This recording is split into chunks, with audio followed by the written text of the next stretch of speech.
Olá, tudo bem? Seja muito bem-vindo ao Arena do Futuro de hoje. E eu tenho uma novidade para você. Estamos hoje começando uma nova temporada, uma nova série de estudos da Bíblia e o tema da série é o grande conflito. Vai ser uma bênção, tenho certeza. Por isso, convide seus amigos, seus familiares, divulgue nas suas redes sociais. Vamos chamar mais pessoas para essa série que vai ser uma oportunidade de conversão de cada coração. Você tem acompanhado os problemas que nós temos vivido no mundo inteiro, especialmente os problemas de saúde, as doenças, ou não é, a pandemia e tantas outras coisas que acontecem quase todos os dias no mundo inteiro. Eu pergunto, esses problemas, eles têm a origem em quem? Aonde? Por que tanta coisa ruim acontece? E uma pergunta, se Deus é amor, por que existe o mal? E por que o mal tem tanta força? Por que o mal muitas vezes leva as pessoas a tanto sofrimento, a tanto desespero e finalmente à morte? O que a Bíblia Sagrada fala sobre isso? Eu quero que você, a partir de agora, preste muita atenção nesta nova temporada, o grande conflito. A Bíblia Sagrada tem a resposta para estas e para outras perguntas e eu convido você a pegar sua Bíblia, abri-la comigo para conhecer os planos de Deus para a sua vida e as respostas dele para o seu coração. A partir de agora, eu tenho certeza, Deus já está do seu lado, o Espírito Santo está do seu lado, porque o tema de hoje é o grande conflito. Prepare o seu coração.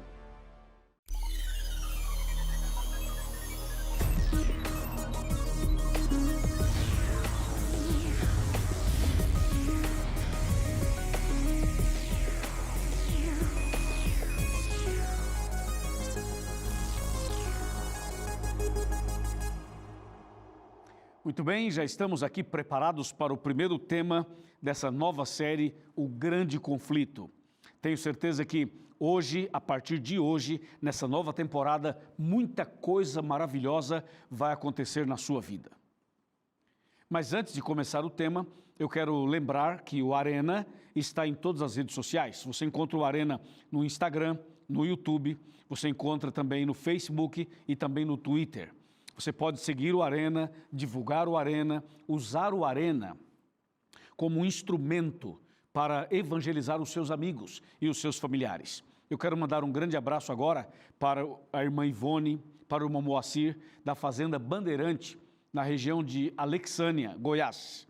Um abraço também para os irmãos queridos da Igreja Adventista de Lighthouse, que fica em Dallas, pastor Gilvan, Alex, todos os anciãos, todos os membros, as irmãs, os irmãos, os jovens, os anciãos também, Deus abençoe vocês. Também um abraço muito especial para você que de norte a sul do Brasil está conectado aqui no Arena. Mande uma mensagem para nós e diga como você está recebendo o Arena. Fale como você tem sido abençoado, abençoada por esse programa e participa conosco, tornando o Arena mais interativo e mais interessante também para a sua vida espiritual. Eu quero informar que o Arena também está na rádio. E eu mando um abraço para você da Rádio Novo Tempo, para você que está conectado conosco agora. Deus te abençoe muito e continue ouvindo atentamente aqui o nosso programa e divulgando também. Bem, agora que você já tem essas informações todas, eu quero oferecer para você um curso bíblico especial. É esse aqui, ó, O Sentido da Fé. Esse curso foi preparado pelo pastor Felipe Amorim. É um pastor aqui da TV Novo Tempo. Ele faz o programa Fé para Hoje. E esse conteúdo, esse DVD, tem realmente temas importantes, são 15 temas, falando sobre a fé. E nada melhor do que ter uma fé fortalecida nesse tema que estamos analisando, o grande conflito. Por isso, faça o seu pedido agora mesmo. Agora, se você quer os programas do Arena, os programas mais antigos, os que nós já fizemos, você encontra no canal oficial do Arena no YouTube. Você vai lá, youtube.com/Arena do Futuro. Se você quer outros cursos bíblicos, você vai no meu canal do YouTube, que é youtube.com/Pastor Luiz Gonçalves. Tudo isso nós preparamos com muito carinho para você, para o seu coração, certo? Muito bem, já tenho aqui então a Bíblia Sagrada nas minhas mãos e nós vamos agora entrar no tema de hoje. Não esqueça, é uma nova temporada e o tema de hoje é o grande conflito. Maravilha! Tá pronto? Bíblia na mão? Jesus no coração? É isso aí.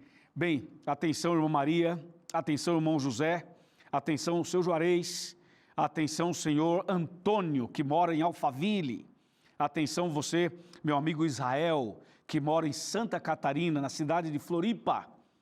Presta bem atenção no que nós vamos falar a partir de agora, no que nós vamos estudar a partir de agora, tá bom? Bom, o grande conflito. Você já viveu um grande conflito em sua vida? Já passou por um conflito no seu casamento?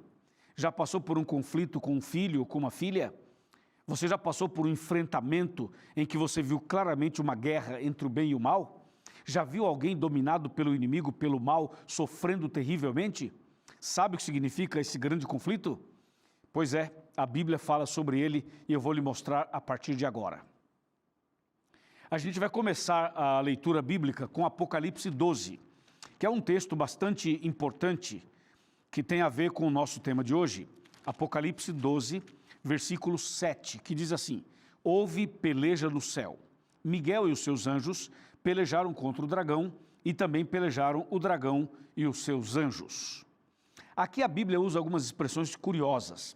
Fala de um dragão e dos seus anjos e fala também de Miguel e os seus anjos. A expressão dragão aqui é uma expressão apocalíptica, simbólica, para se referir a Satanás. A palavra Satanás significa adversário, inimigo de Deus.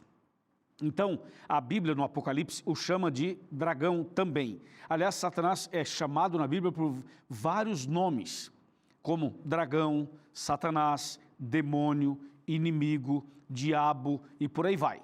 Outros nomes mais. Mas aqui fala o dragão. O dragão é uma expressão que se refere a Satanás. Fala o dragão e os seus anjos. Quer dizer, o inimigo com aqueles anjos que decidiram ficar do lado dele.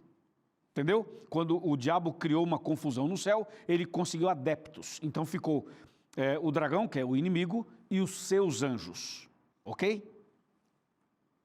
A Bíblia fala assim: e Miguel e os seus anjos. Miguel é uma expressão maravilhosa, é um nome maravilhoso que se refere a Jesus. Jesus é esse Miguel mencionado aqui em Apocalipse. Aí fala Miguel e os seus anjos. Jesus aparece na Bíblia também com vários nomes. Jesus é chamado de Jesus Cristo, é chamado só de Cristo, é chamado só de Jesus, é chamado de Cordeiro, é chamado, por exemplo, aqui nesse caso, de Miguel, é chamado de luz do mundo, sal, não sal da terra, mas nós somos o sal da terra. E ele fala assim: eu sou a luz do mundo, eu sou o pão da vida, eu sou o caminho, a verdade e a vida. Jesus é chamado na Bíblia por vários outros nomes, como Emanuel, não é verdade? E Jeová, Javé, Iavé, Adonai e uma série de outros nomes. E nesse caso aqui, ele é chamado de Miguel. Então fala assim: Miguel e os seus anjos pelejaram contra o dragão e os seus anjos. Essa guerra, essa batalha, essa peleja aconteceu no céu. E alguém pergunta: no céu? Mas o céu não é um lugar maravilhoso? Um lugar de paz, um lugar de perfeita harmonia? Sim, é verdade, o céu é um lugar maravilhoso. E por que então um anjo se rebelou e tornou-se o diabo e houve uma guerra no céu? O que aconteceu para que isso pudesse acontecer, então, esse grande conflito pudesse acontecer de fato? Acontece que Deus, quando fez os anjos, bem como quando fez o ser humano, Deus deu às suas criações, às suas criaturas, um princípio, uma bênção chamada livre-arbítrio. Então, os anjos têm o livre-arbítrio e nós também temos livre-arbítrio. Ou seja, Deus não nos fez robôs. Deus nos fez livres para pensar, para agir, para decidir, para ir e para vir. Então, nesse caso, o anjo chamado Lúcifer usou erradamente o seu livre-arbítrio. E aí, então, se rebelou contra Deus lá no céu. Essa rebelião aparece na Bíblia de uma maneira bastante contundente, de uma maneira bastante forte. Eu vou mostrar para você um texto, pelo menos, falando dessa rebelião. Ou seja, o que passava na cabeça de Lúcifer quando ele decidiu se rebelar contra Deus. O que eu vou lhe mostrar agora é algo realmente impactante. Vamos para Isaías capítulo 14, olha só. Isaías 14, versículos 12, 13 e 14. Você vai saber agora o que Lúcifer pensava quando se rebelou contra Deus. Quais eram os seus pensamentos. a Bíblia revela até os pensamentos de Lúcifer. Veja comigo. Repito, Isaías 14, versos 12 a 14. Como caíste do céu, ó estrela da manhã, filho da alva, como fosse lançado por terra, tu que debilitavas as nações. Tu dizias no teu coração, eu subirei ao céu, acima das estrelas de Deus, exaltarei o meu trono, e no monte da congregação me assentarei, nas extremidades do norte.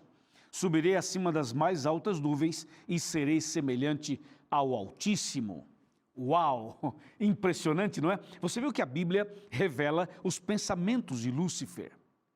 Lúcifer estava sentado num lugar, planejando alguma coisa para agir contra Deus. E a Bíblia diz que Lúcifer pensava assim, eu subirei ao céu, acima das estrelas de Deus, exaltarei o meu trono e serei semelhante ao Altíssimo. Quanta ousadia, quanta petulância, quanta arrogância, quanto orgulho, quanta vaidade, é ou não é? Ele simplesmente queria ser semelhante a Deus, ou seja, queria ser um Deus. Esse era o sonho de Lúcifer, esse era o plano dele, exaltar o seu trono, exaltação. Ele queria assumir o lugar de Deus, ele queria ser Deus. E claro que isso não foi possível. Então, essa atitude de Lúcifer criou no céu um grande conflito, uma batalha, uma guerra, uma peleja, como diz Apocalipse 12, verso 7. Essa batalha, essa peleja, essa guerra, mencionado aqui em Isaías e mencionado também em Apocalipse, a Bíblia amplia essa explicação no livro de Ezequiel, no livro do profeta Ezequiel. Ezequiel, do capítulo 28, nós encontramos isso de uma maneira muito forte. Olha só, Ezequiel 28, vamos para o versículo 14, fala assim, tu eras querubim da guarda ungido, e te estabeleci. Permanecias no monte santo de Deus, no brilho das pedras andavas. Estamos falando de um querubim, estamos falando de alguém que era santo, estamos falando de alguém, como diz a Bíblia, que estava no monte santo de Deus, isto é, ele estava ao lado do trono de Deus. Estamos falando de alguém que andava no meio do brilho das pedras, estamos falando de alguém perfeito. Lúcifer era perfeito. Alguém pergunta assim, quem fez Satanás? Ninguém. Ele se tornou Satanás. Agora, Deus fez um anjo perfeito, um querubim maravilhoso, como os anjos todos eram perfeitos. Agora, veja só que o verso 14 mostra que ele era perfeito, em que ele trabalhava a sua função, as suas atividades nos céus. Isso está claro no verso 14. Agora, prepare-se para o verso 15. Atenção, seu João. Atenção, seu João. Olha só, verso 15, olha só. Diz assim, perfeito eras nos teus caminhos, desde o dia em que foste criado, até que se achou iniquidade em ti. Entendeu aí, seu João? Ele era perfeito, Deus faz tudo perfeito, Deus não erra na sua criação. Perfeito eras nos teus caminhos, desde o dia em que foste criado. Claro, até o dia que achou-se iniquidade, pecado, rebelião dentro do coração dele. O verso 16 fala assim, na multiplicação do teu comércio, encheu o teu interior de violência e pecaste, pelo que te lançarei profanado fora do monte de Deus e te farei perecer, ó querubim da guarda, em meio do brilho das pedras. Olha o verso 17, elevou-se o teu coração por causa da tua formosura, corrompeste a tua sabedoria por causa do teu resplendor, lancei-te por terra, diante dos reis te pus, para que te contemplem. Então você percebeu que o inimigo, ele se rebelou contra Deus no céu, ele se exaltou, ele se autopromoveu, na verdade, fez uma autopromoção, e ele queria, na verdade, ocupar o lugar de Deus. Então isso causou no céu uma confusão, porque ele começou a mentir. Ele começou a mentir sobre Deus, ele dizia assim para os anjos, que Deus não era tudo aquilo que falavam, que Deus não era santo coisa nenhuma, que Deus não era amor coisa nenhuma, que Deus não era bom coisa nenhuma, de que Deus era ditador, era intransigente, era um Deus assassino, era um Deus mau. Ele criou uma confusão no céu com respeito a Deus. E você já parou para pensar que hoje muitas pessoas atribuem a Deus os problemas do pecado? Tem gente que fala assim, se Deus é amor, por que crianças passam fome na África? Se Deus é bom, por que tem pandemia? Se Deus é todo poderoso, por que tem gente morrendo de câncer? Se Deus é tudo isso que vocês falam, por que as famílias sofrem? Se Deus é tudo isso que vocês pregam, onde está Deus quando aparecem as doenças e aparecem os problemas? Você vê que até hoje, aquela acusação do diabo lá no céu, ela continua até hoje. Quantas pessoas criticam a Deus, condenam a Deus pelas tragédias do mundo? Mas a verdade é que as tragédias do mundo, as doenças, as pandemias, os problemas naturais, os problemas que acontecem na nossa vida são consequências de um ato maligno de Lúcifer. Ele causou o problema, ele criou o pecado, ele estabeleceu o mal, ele é o autor do mal e ele agora quer jogar a culpa sobre Deus. Que coisa, né? Que coisa, você viu? Ele cria o problema e quer jogar a culpa em Deus e quer ficar como se fosse ele o bonzinho. O fato é que a rebelião começou no céu, o grande conflito começou no céu. Deus poderia fazer algumas coisas. Deus poderia matar Lúcifer, acabar com a raça dele. Deus poderia fazer assim, olha aqui, Deus poderia fazer assim, pronto, acabou, estava morto. Mas se Deus matasse Lúcifer, então poderia ficar confirmada a acusação falsa que o Lúcifer havia feito. Deu para você entender ou não? Então, se Deus, por exemplo, resolve matar o Lúcifer, os demais anjos poderiam pensar assim, espera aí, cuidado, hein? Cuidado, hein? Você viu que Lúcifer falou isso, falou aquilo, e Deus o matou. Então, isso poderia criar no céu uma insegurança, um medo, um pavor, um problema maior. O que Deus fez? Deus expulsou Lúcifer, expulsou os anjos que ficaram do lado dele, e Deus deixou que o tempo mostrasse quem era Lúcifer, quem eram os seus seguidores e qual era o caráter de Deus. Deus deixou o tempo passar para que pudesse revelar o caráter do bem e o caráter do mal. Foi isso que Deus fez, entendeu? E o livro do Apocalipse fala sobre isso. Olha só o que diz o livro do Apocalipse. Vamos de novo para Apocalipse. Se você gosta do Apocalipse, aqui estamos. Aqui estamos com a Bíblia aberta em Apocalipse 12, agora verso 9, fala assim, e foi expulso o grande dragão, a antiga serpente, que se chama Diabo e Satanás, o sedutor de todo mundo, sim, foi atirado para a terra e com ele os seus anjos. Então Deus expulsou do céu o Lúcifer e com ele os seus anjos. Olha só o que diz aqui, Apocalipse 12, versículo número 4, fala assim, a sua cauda arrastava a terça parte das estrelas do céu, as quais lançou para a terra, e o dragão se deteve diante da mulher, que estava para dar à luz, a fim de lhe devorar o filho quando nascesse. O texto diz que, quando Deus expulsou Lúcifer do céu, ele arrastou consigo 1/3 dos anjos dos céus. 1/3. Gente, isso é algo muito assustador. Muito assustador. Ô irmã Isabel, a senhora que é da Assembleia de Deus, vem cá, presta atenção no que eu vou lhe falar. O que significa 1/3 dos anjos? Quando Lúcifer foi expulso, ele trouxe 1/3. O que significa isso?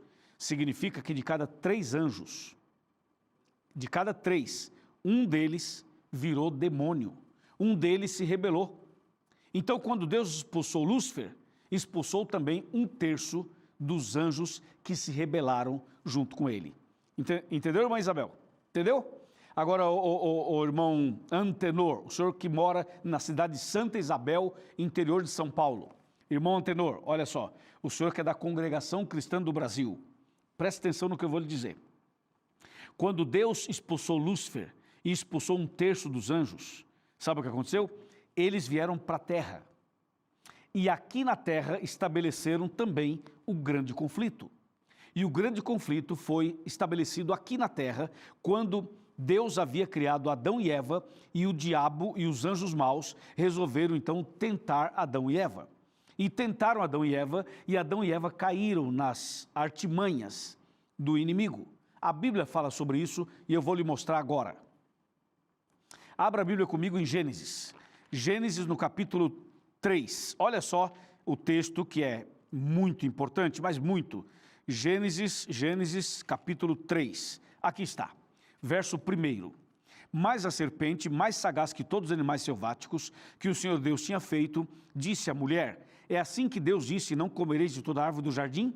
Respondeu-lhe a mulher: do fruto das árvores do jardim podemos comer. Mas, verso 3, do fruto da árvore que está no meio do jardim, disse Deus: dele não comereis, nem tocareis nele, para que não morrais. Verso 4, então a serpente disse à mulher: é certo que não morrereis. Atenção, aqui tem algumas coisas importantes que eu quero te mostrar. Atenção, epa, ei, deixa o celular um pouquinho, guarda o celular. Isso, guarda o celular, olha para mim. Isso, olha para mim, quero falar com você. Você vê, o anjo Lúcifer, que se tornou um anjo mau, o diabo, quando tentou Adão e Eva, usou artimanhas.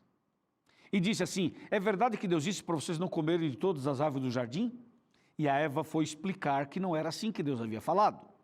E quando a Eva estava tentando explicar, ela já estava conversando com a serpente. Um dos erros de Eva foi conversar com a serpente. Foi conversar com Satanás, porque Satanás estava usando a serpente para enganar a Eva e, consequentemente, enganar o marido, o Adão. Então, Eva se pegou dialogando com uma cobra. Quem é que conversa com a cobra? Como você vai conversar com uma cobra? Parece estranho, não parece? Mas não esqueça que muitas vezes as pessoas conversam com a cobra. Porque a cobra é um instrumento mediúnico, é um instrumento de intercessão, entre aspas, porque o diabo usou a cobra como um médium para falar com a Eva e para enganar a Eva. Hoje, o diabo usa outras coisas.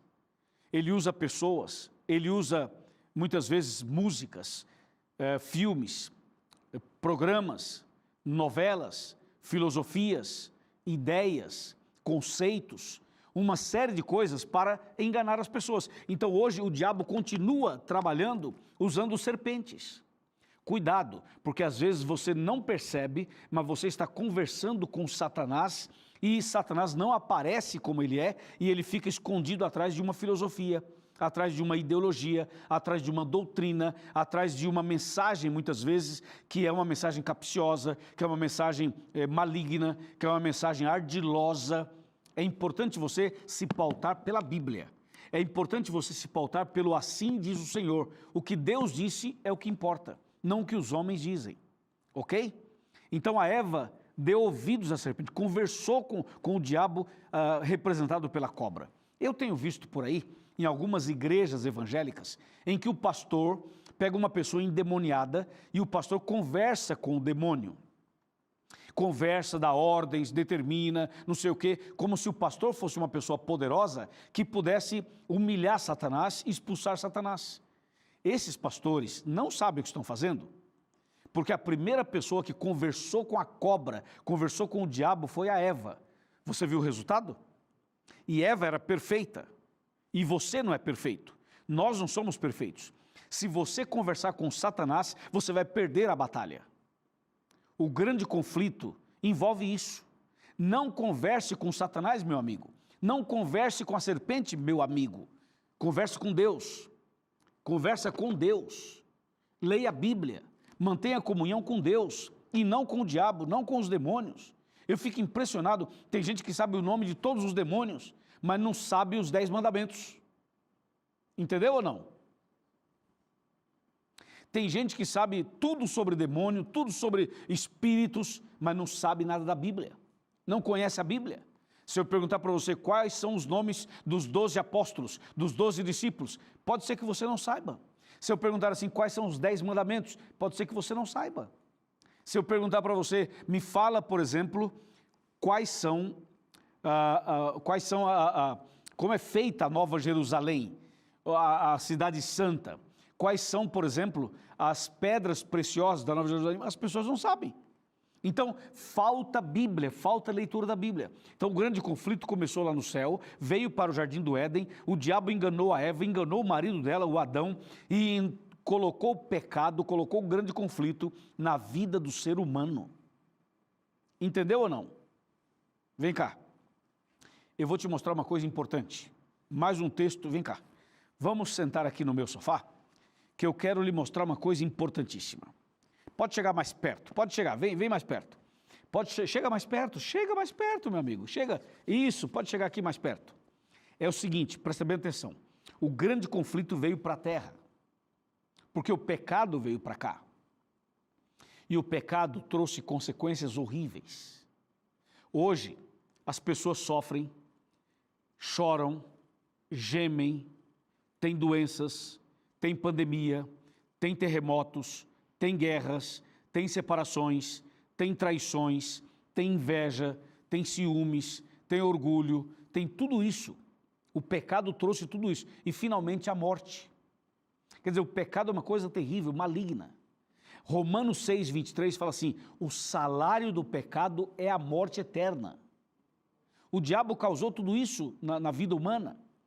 Só que Romanos 6, 23 fala assim, mas o dom gratuito de Deus é a vida eterna em Jesus.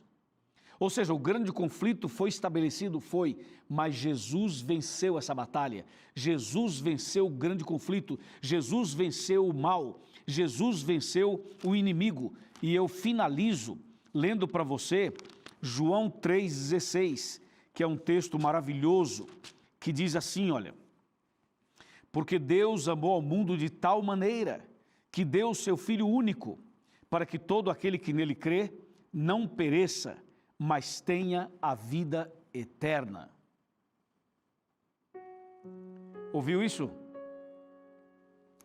Tem a vida eterna. Jesus veio aqui, morreu naquela cruz, derramou o sangue dele na cruz, e foi ali que Jesus venceu Satanás, venceu o pecado, venceu o mal, derrotou o inimigo e garantiu a você a vitória. Nessa luta do grande conflito, Jesus já venceu. E você também pode vencer. A vitória está disponível para você. A vitória está disponível para a senhora, para o senhor. Você que me assiste na cidade, você que assiste no campo, você que escuta pelo rádio, você que acompanha pelas redes sociais, você que está num leito de hospital, você que está gemendo de dor, você que perdeu o seu marido, perdeu sua esposa, você que é vítima de uma traição, você que tem uma família que era linda e agora está destruída, você que tem sido vítima do inimigo, você que tem passado por um grande conflito, levanta a cabeça, olhe para Jesus, olhe para a cruz, Ele está disposto a ajudar você. Em Jesus somos mais que vencedores, em Jesus você vai ser uma pessoa diferente. Jesus te dá a vitória cada dia. Leia a Bíblia, ore, converse com Deus, entrega a sua vida para Ele, seja fiel a Ele. Depois vai aparecer aqui na sua tela, pode ser até agora, o site encontreumaigreja.com.br. Faça uma visita para nós adventistas, vá a uma igreja adventista, faça uma visita, receba ali a palavra de Deus. Seja abençoado e seja feliz. Amém? Eu vou orar por você. Senhor nosso Deus, nesse mundo de grande conflito, sabemos que a vitória está em Jesus. E sabemos que Jesus na cruz deu a vitória para cada um de nós. Por isso, eu quero louvar o Teu nome, te agradecer por essa grande vitória e pedir que o Senhor abençoe este homem, esta mulher, este jovem e esta família. Conceda a esta pessoa a vitória total pelo nome, pelo sangue, pela graça de Cristo Jesus. Amém.